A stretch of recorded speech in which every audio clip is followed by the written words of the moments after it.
The sleek Earth frigate, Celestia Dawn, cut through the vacuum of space with elegant precision, its hull gleaming under the distant starlight. Commander Mara Velasquez stood at the viewpoint on the bridge, her dark eyes scanning the glittering expanse that marked the edge of Zeridian territory. Her posture was rigid but relaxed, the stance of someone comfortable with authority yet always alert. The distant nebula painted purple and blue streaks across the void, a beautiful backdrop to the tense military standoff that had developed over the past 3 months. "Status report," she called, her voice carrying the slight lilt of her Luna Tau upbringing. Lieutenant Quan glanced up from his console. "Coalition vessels maintaining formation at coordinates 227-943-166. No change in their defensive posture. Commander."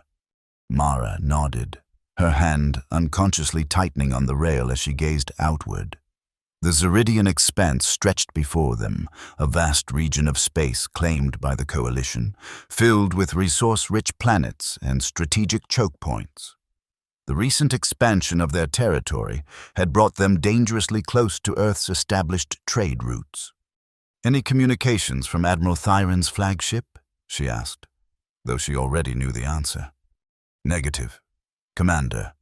They've maintained communications silence for the past 26 hours. A muscle twitched in Mara's jaw, the only outward sign of her concern. The Zeridians were planning something.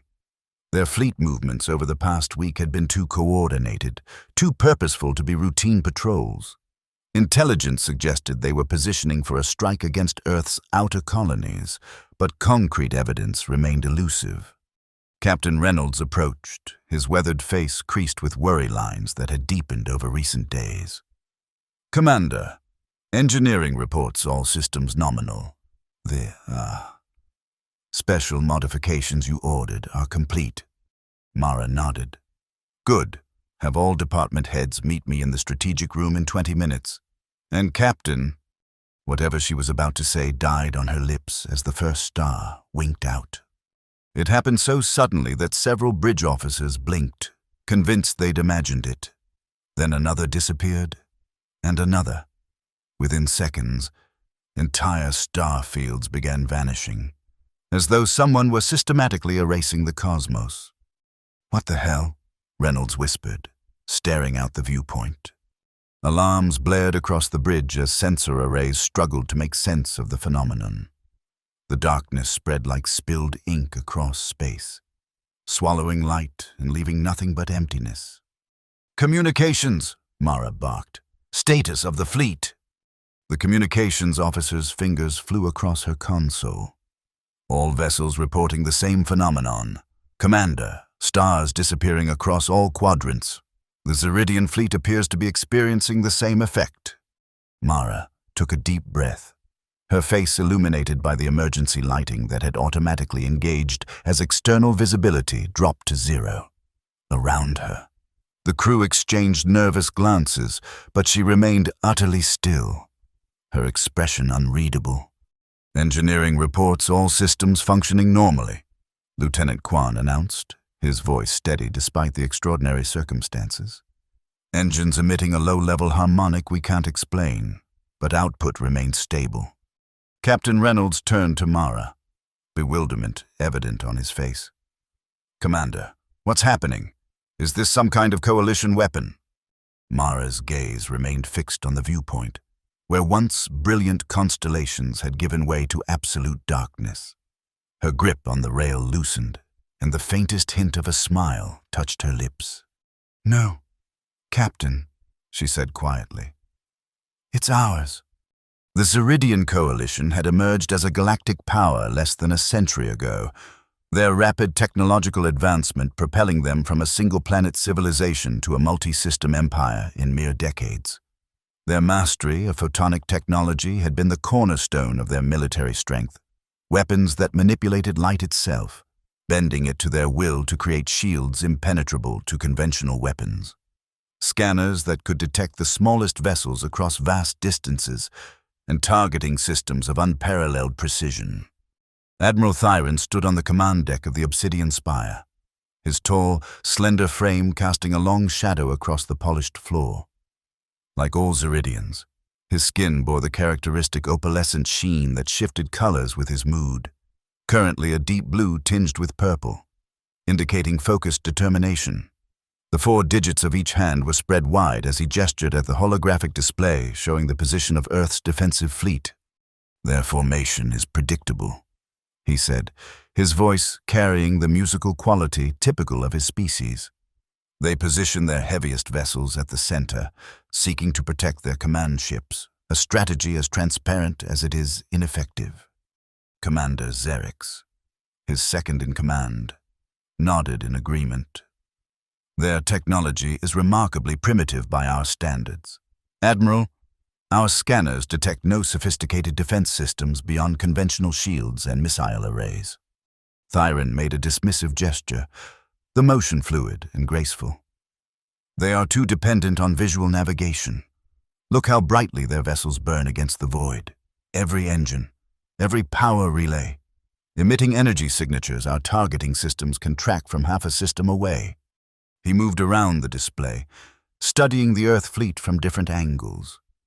"They fear the dark," he continued, contempt evident in his tone. "All their vessels maintain unnecessary illumination, even when not required for operations.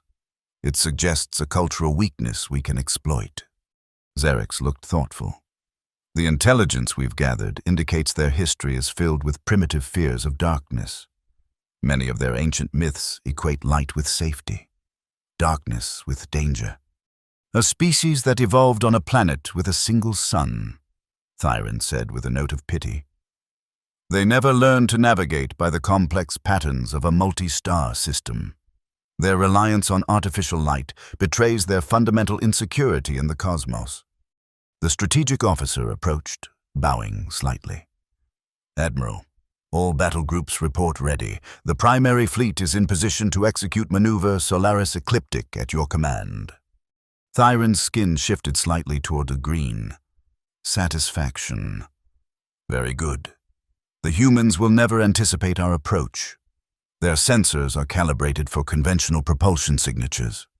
Our photon sails will carry us through their defensive lines before they realize we've moved." He turned to face the forward view screen, where distant stars gleamed like scattered diamonds. Among them, barely visible at this distance, the tiny points of light that marked Earth's defensive fleet. "Such fragile creatures," he murmured. "So bright, so easy to target." Mara Velasquez had never considered her childhood unusual until she left Luna Tau for the academy. Growing up in a colony that experienced regular power fluctuations due to solar radiation had seemed normal to her, the blackout drills that plunged habitation domes into complete darkness. Forcing residents to navigate by touch and memory were simply a fact of life. While other cadets struggled with nighttime navigation exercises, Mara excelled, her body intuitively remembering the skills honed since childhood. It was during her 3rd year that she began exploring the theoretical applications of darkness as a tactical advantage, not just the absence of light, but the active manipulation of photons. Her doctoral thesis, "Photonic Absorption Fields, Theoretical Applications in Deep Space Combat Scenarios," had raised eyebrows among the Academy's senior staff. Most dismissed it as impractical. The energy requirements alone would make such technology impossible to implement on a meaningful scale. But a few recognized the revolutionary potential of her work. After graduation, Mara spent 5 years in Earth's Advanced Weapons Research Division, quietly developing what would eventually become the Noctis Shroud. The technology didn't just dim lights or create shadow. It actively absorbed photons in a cascading field effect that could envelop entire regions of space, rendering them completely dark to both visual observation and sensor arrays calibrated for standard light spectrum operations. The implications were enormous. In a cosmos where virtually all navigational systems relied on some form of light detection, the ability to create artificial darkness offered unprecedented tactical advantages. When intelligence reports confirmed the Zeridian Coalition's heavy reliance on photonic weaponry, Mara's project received priority funding. Working with a small team of specialized engineers, She refined the technology until it was ready for field deployment. What no one, not even Captain Reynolds, realized was that the Celestia Dawn and 9 other vessels in Earth's defensive fleet had been secretly equipped with Noctis Shroud generators. Tonight would be their first real-world test. As the darkness spread across the view screen, Mara activated her command console. All stations, this is Commander Velasquez. Operation Eclipse is now active. I repeat, Operation Eclipse is active. She turned to Captain Reynolds, whose expression had shifted from confusion to dawning comprehension. The blackout is our doing. Captain, she explained, her voice low enough that only he could hear. What you're witnessing is the Noctis Shroud in action. It's absorbing all photons within a designated field radius, effectively turning off the stars from our perspective and from theirs. Reynolds stared at her. You knew this would happen? Why wasn't I informed? Compartmentalized information, Captain. Direct orders from Fleet Command. The fewer people who knew about the Shroud before its deployment, the less chance of intelligence leaks. She met his gaze steadily. I apologize for the secrecy, but it was necessary. Before Reynolds could respond, Lieutenant Kwan called out, Commander, Coalition vessels are breaking formation. They appear to be retreating. Mara allowed herself a small smile. No, Lieutenant, they're panicking. Aboard the Obsidian Spire, chaos reigned. What had begun as a small dark patch on the forward sensors had rapidly expanded, engulfing star systems in impossible darkness. Emergency lighting cast eerie blue shadows across the command deck as primary systems faltered. What is happening? Thyron demanded, his skin now pulsing with alarmed red patterns. Status report, immediately. The science officer's hands trembled as she worked her console. Unknown phenomenon. Admiral, all photonic sensors are failing. We're detecting a massive energy field that's absorbing light. Impossible, Thyron snapped. Nothing can absorb light on this scale. The evidence suggests otherwise, the officer replied, her voice tight with strain. The field is expanding at a geometric rate. It's already encompassed our forward battle groups. Communications consoles flashed with incoming distress signals as Zeridian vessels throughout the fleet reported total sensor failure. Targeting systems, navigational arrays, even basic visibility, all gone in an instant. Thyron stared at the view screen, now showing nothing but impenetrable blackness. Activate secondary sensing systems. Switch to gravitational detection arrays. Already attempted, Admiral. The field is somehow interfering with those systems as well. Whatever this is, it's more than just visual darkness. Commander Xerix approached, his normally composed demeanor visibly shaken. We should withdraw immediately. Regroup at the secondary position until we understand what we're facing. Thyron hesitated, pride warring with tactical sense. The Coalition had never retreated from a human force before. To do so now would be unprecedented. Humiliating. The decision was made for him as the bridge lights flickered and died, plunging the command deck into near total darkness. Emergency systems activated a moment later, but the damage to morale was already done. They can control night itself, Thyron whispered, dread replacing his earlier arrogance. He straightened, forcing authority back into his voice. Order all vessels to fall back to coordinates Delta 7. Maintain formation integrity through gravity tethers. But even as he gave the command, the darkness seemed to deepen around them, as though listening, learning, following. For 3 generations, the Zeridian Coalition had built their military doctrine around the principle that light was the ultimate weapon.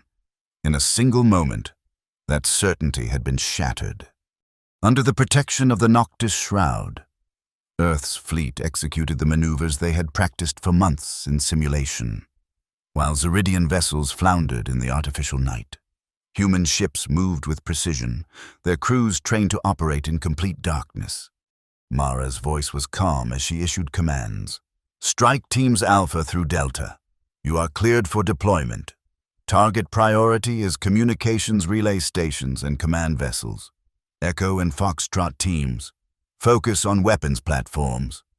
On her tactical display, specially calibrated to function within the shroud's effect, she watched a small assault craft detached from the larger vessels, their trajectories carrying them directly toward the heart of the Coalition fleet.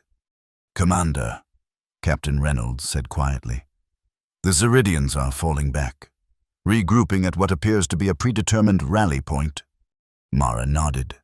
As expected, their tactical doctrine emphasizes coordinated responses. Without their primary sensory advantage, they'll default to defensive formations. She touched a control on her console, bringing up a three-dimensional map of the battlefield. Green icons representing Earth vessels moved with purpose through a sea of red Zeridian markers. "Captain, prepare to execute Phase 2. I'll be leading the boarding party personally." Reynolds frowned. "Commander, with respect, that's not advisable. Your place is on the bridge. My place is wherever I can be most effective," Mara countered. "I understand the shroud technology better than anyone. If something goes wrong during the boarding operation, I need to be there to adapt." She didn't add the other reason, that after years of developing the technology in isolation, of bearing the weight of secrecy, she needed to see its effects firsthand. Needed to look into the eyes of the enemy who had so thoroughly underestimated humanity. 30 minutes later, Mara stood in the deployment bay, checking the seals on her tactical suit. Around her, 11 other members of the boarding team performed similar pre-mission rituals, adjusting equipment, running final diagnostic checks on weapon systems, exchanging quiet words of encouragement. Major Hassan, the team leader, approached her. "Commander, my people are ready. Just to confirm, our primary objective is to secure the Obsidian Spire's command deck and capture Admiral Thyron if possible?" "Correct, Major. The psychological impact of capturing their fleet commander will be significant. But remember, this is not primarily a combat mission. We want to demonstrate our technological superiority without unnecessary casualties." Hassan nodded. "Understood. My team is equipped with neural disruptors set to non-lethal levels." The bay doors opened, revealing the assault craft that would transport them to the Zeridian flagship. Unlike standard military vessels, this one was matte black, designed to absorb rather than reflect light, invisible even without the shroud's effect. As they boarded, Mara felt a curious calm settle over her. After years of preparation, of theoretical models and simulations, the moment of truth had arrived. Earth's future might well depend on what happened in the next hour. The craft detached from the Celestia dawn with barely a tremor, its engines making less noise than a whisper as it accelerated toward the Obsidian Spire. Through the forward viewport, Mara could see nothing but darkness, a void so complete it seemed to swallow light itself. Her creation, her darkness. Within that artificial night, humanity would redefine its place in the galactic order. Admiral Thyron had never experienced true helplessness before this moment. The Obsidian Spire, pride of the Coalition fleet, drifted through space with minimal systems operational. Emergency protocols had been activated, but they offered little comfort against an enemy that could extinguish stars. "Status of the fleet?" he demanded, his voice echoing in the dimly lit command deck. "Scattered, Admiral," Commander Xerix replied, his tone grim. "The darkness is selective. It appears to be following our vessels, expanding to maintain coverage of our formation, regardless of direction." Thyron's skin flickered with agitation, patterns of deep red and purple chasing across his face. "That's impossible. No field effect can be so precisely controlled at this scale." "Nevertheless, it is happening," Xerix said quietly. "We've lost contact with 37 vessels. The others report varying degrees of systems failure." A junior officer approached, his movements hesitant. "Admiral, engineering reports that the darkness is not merely visual. It's affecting all electromagnetic radiation within its influence. Our communications are degrading rapidly." Thyron paced the command deck, mind racing. Every advantage the Coalition had carefully cultivated over decades had been neutralized in minutes. Their superior targeting systems were useless without light. Their photonic weapons, utterly ineffective in a void that absorbed all energy. "How?" he murmured. "How did they develop such technology without our knowledge?" No one answered. No one could. A faint tremor ran through the deck plates, so subtle that most officers didn't notice. Thyron froze, his sensory ridges detecting the minute vibration. "We've been boarded," he said, voice barely above a whisper. Commander Xerix looked up sharply. "Impossible. Our hull integrity sensors show no breach." "Because they're not functioning properly," Thyron snapped. "Deploy security teams to all critical sections immediately. Priority to the command deck, engineering, and weapons control." But even as he gave the order, Thyron knew it might already be too late. In the artificial night, with systems failing and crew disoriented, the humans would have every advantage. For the first time in his distinguished career, Admiral Thyron felt the cold touch of fear. The corridors of the Obsidian Spire were eerily silent as Mara led the boarding party through the darkness. Their specialized visors provided clear vision where Zeridian crew would see nothing but impenetrable shadow. Occasionally, they passed alien figures frozen in place, some reaching for non-existent emergency controls, others huddled together in small groups, voices raised in panicked conversation. None noticed the humans moving silently past them. "Their internal security systems are completely offline," Major Hassan reported quietly. "No alarms, no automated responses. It's like we're ghosts." Mara nodded. "The shroud affects all photon-based technology. From what we know of Zeridian engineering, that includes most of their sensing equipment." They moved deeper into the vessel, following the path to the command deck that intelligence had painstakingly reconstructed from captured schematics and deserter testimonies. Twice they encountered security teams, but the disoriented Zeridians were easily avoided in the darkness. As they approached the central lift that would take them to the command level, Mara activated her comm unit. "Strike Team Alpha to Celestia Dawn. We are proceeding to primary objective. All resistance minimal so far." "Acknowledged. Strike Team Alpha," came the response from Captain Reynolds. "Be advised, we're detecting increased energy signatures from the Zeridian fleet. They may be attempting to counter the shroud effect." "Understood. We'll expedite the mission." The lift doors opened silently, revealing a small group of Zeridian officers in mid-conversation. They turned, sensory ridges flaring as they detected the intrusion. But before they could react, Hassan's team had them subdued with neural disruptors. "Command deck should be 2 levels up," Hassan said, checking the unconscious aliens for weapons. "These appear to be senior staff. We're close." The lift carried them upward in silence. Mara felt her pulse quickening, not from fear but anticipation. Years of work, of doubt and determination had led to this moment. When the doors opened again, they stepped directly onto the command deck of the Obsidian Spire. The large circular chamber was illuminated only by the faint blue glow of emergency lighting, casting long shadows across consoles and the gathered officers. At the center of the room, tall and imposing despite the circumstances, stood Admiral Thyron. "Secure the deck," Mara ordered quietly. The boarding team moved with practiced efficiency, neutralizing the handful of guards who attempted resistance. Within moments, the command crew was contained, their expressions a mixture of shock, fear, and in some cases, grudging respect. Mara approached Thyron, removing her helmet as she did so. She wanted him to see her face, wanted him to understand that his opponent was flesh and blood, not some mythical demon of darkness. "Admiral Thyron," she said, her voice carrying across the suddenly silent deck. "I am Commander Mara Velasquez of the Earth Defense Fleet. Your vessel is now under our control." Thyron's skin rippled with emotion, anger, disbelief, and something else. Curiosity, perhaps. You, he said, studying her with those large, multifaceted eyes. You created this darkness. It wasn't a question. Mara inclined her head slightly. The Noctis Shroud, yes.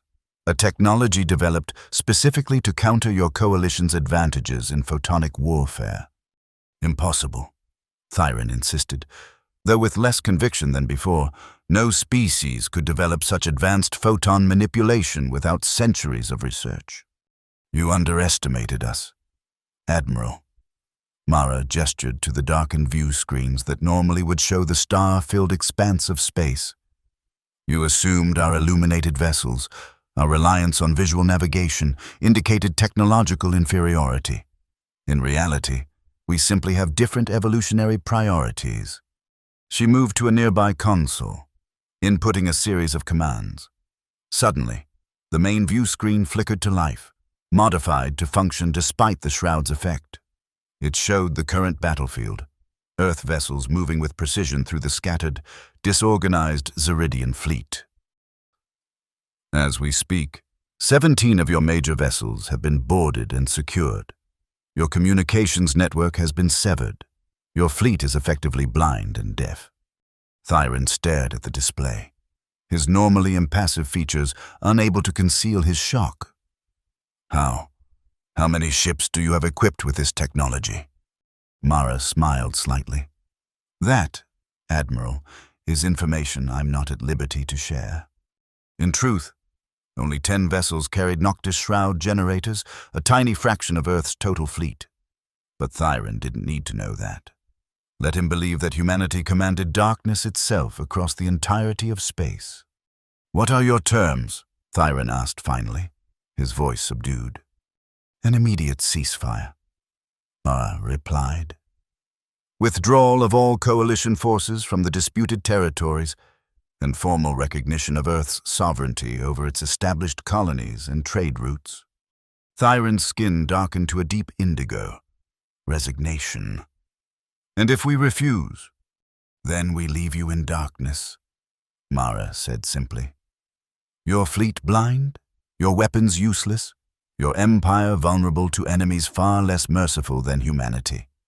For a long moment, the command deck was silent save for the soft hum of emergency systems. Then Thyron straightened, his bearing once again that of a military commander rather than a defeated adversary. I am authorized to negotiate temporary terms pending formal diplomatic discussions, he said, each word carefully measured. A ceasefire can be arranged immediately. Mara nodded. A wise decision, Admiral. She turned to Major Hassan. Secure communications with the Celestia Dawn. Inform Captain Reynolds that we're initiating diplomatic protocols. As Hassan moved to comply, Mara returned her attention to Thyron. Perhaps, Admiral, once formal relations are established, our scientists might share insights. There's much our civilizations could learn from each other. Thyron studied her with those alien eyes, seeing her, truly seeing her, for perhaps the first time. You created this weapon, yet you speak of cooperation. The shroud was never intended as a weapon of destruction, Mara explained. It's a defensive technology, designed to neutralize aggression without casualties. That has always been humanity's preference, despite what your intelligence might suggest. Something shifted in Thyron's expression, a reassessment, perhaps. You are not what we expected. Commander Velasquez. No, Mara agreed. We rarely are. 72 hours after the activation of the Noctis Shroud, representatives from Earth and the Zeridian Coalition met aboard the neutral vessel Concordia to formalize the ceasefire agreement. The diplomatic chamber, designed to accommodate multiple species with varying environmental requirements, hummed with tense energy as delegates from both sides took their positions. Commander Mara Velasquez sat beside Admiral Hiroshi Takeda, Earth's senior military representative.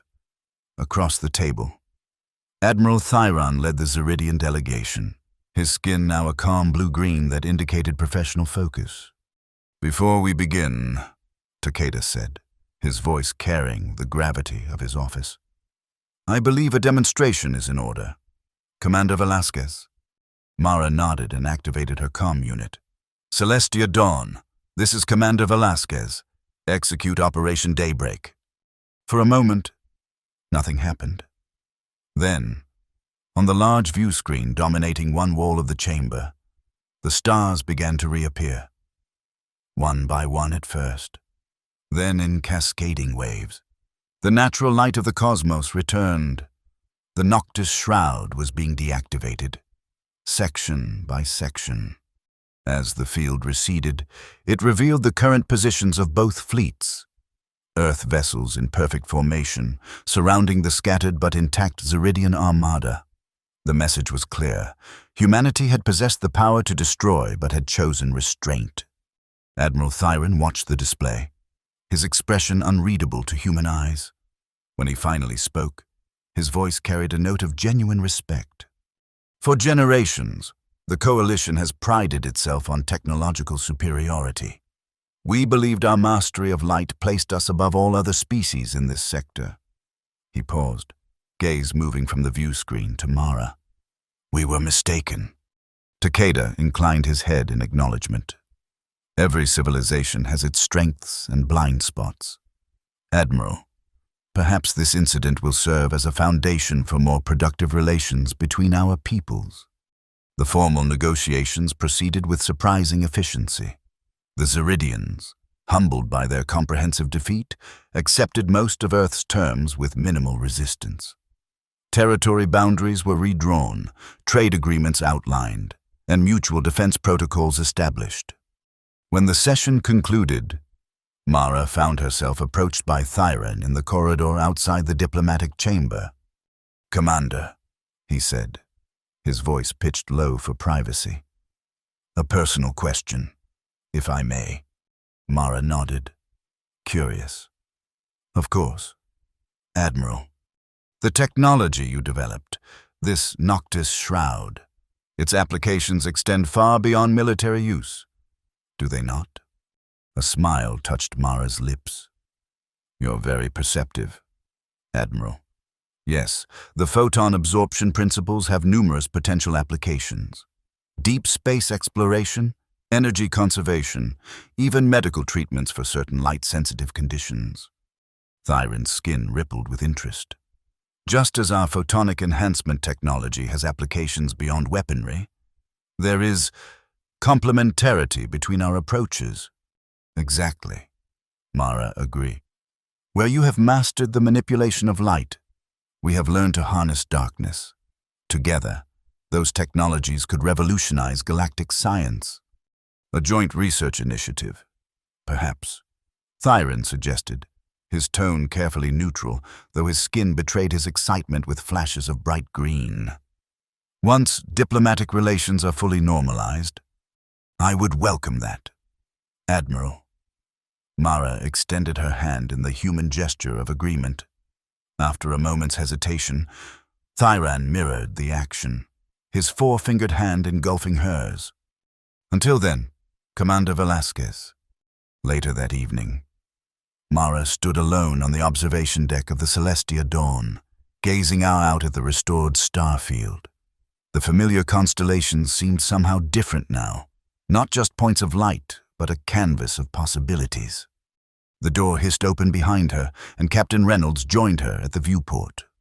"Quite a view," he commented, following her gaze to the distant stars. "Hard to believe that just days ago we made them disappear." Mara smiled. "Not disappear, Captain. They were always there. We just changed our relationship to them." Reynolds considered this. "The Admiralty is calling this the most significant tactical innovation since faster-than-light travel. You'll be promoted, of course. Probably offered your choice of commands." "I'm not interested in promotion," Mara said quietly. "What interests me is what comes next." "The treaty negotiations?" She shook her head. "Beyond that, the Shroud is just the beginning. Captain, We've proven we can manipulate fundamental properties of the universe in ways previously thought impossible. What other cosmic secrets are waiting for us? Reynolds glanced at her, something like concern in his expression. Careful, Commander. That kind of thinking has led civilizations down dangerous paths before, or to their greatest achievements. Mara countered. The difference lies in intention and wisdom. She turned from the viewport to face him directly. The Zeridians thought they understood humans, thought our relationship with light made us predictable, vulnerable. They were wrong, and now they fear us. Reynolds observed. For now, yes, but fear can transform into respect, and respect into alliance. Mara's gaze returned to the stars, her expression thoughtful. We've shown them that humanity cannot be defined by single traits or technologies, that we contain multitudes. As they stood in comfortable silence, a distant star flared briefly, a natural phenomenon, perhaps a solar flare or supernova. In that moment of cosmic brilliance, Mara felt a sense of profound connection to the universe. Humanity had taken its first steps toward truly understanding the fundamental forces that shaped reality.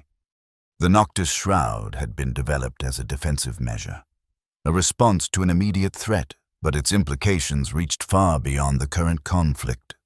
In learning to control darkness, humanity had illuminated new pathways to knowledge. What other forces awaited their discovery? What other impossible technologies might become reality through human ingenuity and courage? As stars continued their eternal dance across the viewport, Mara Velasquez smiled. The void between stars was not empty but full of possibility, and humanity was just beginning to explore its depths. The darkness, once feared, had become their greatest ally. And somewhere in that vast cosmos, other secrets waited to be uncovered by those brave enough to seek them.